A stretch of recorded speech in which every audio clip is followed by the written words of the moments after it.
So, ayan guys, mag-harvest tayo ng ating kangkong. Ayan. Haba-haba guys. So, ayan. Diba? Harvest time.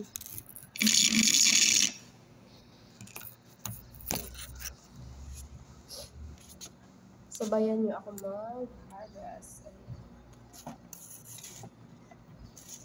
Lahat na makukulik natin, lalagay natin dito. Kasi ngayon, Webes, so maraming gugulayin. Dito na lang kasi may mga bisita rin kami, mga kapwa namin katulong. So, ayan. May gulay na kami for the Pinas feeling. Kaya nag-fair ang Pinas.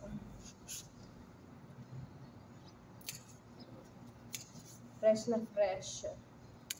Alagang bitchin, char.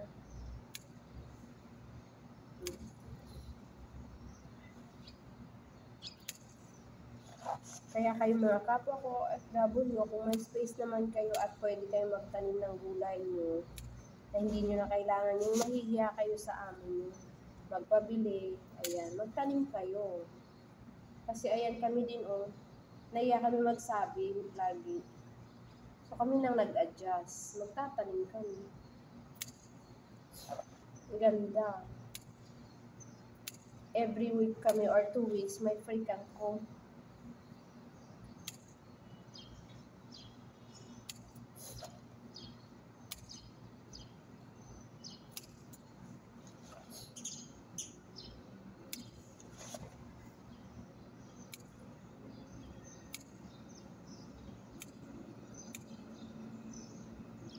Ayan.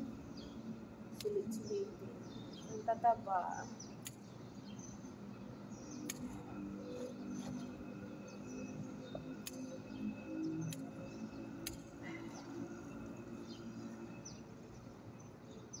Parang sa Pinas lang may kangkong.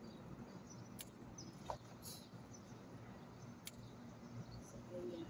Harvest.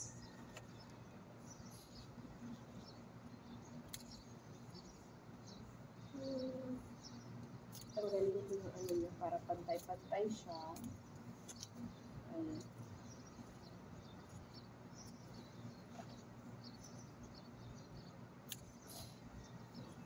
Dito na naman tayo sa ikalawa.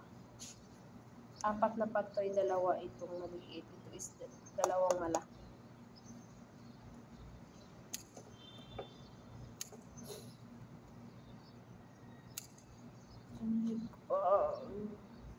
Wow, ang daming flowers.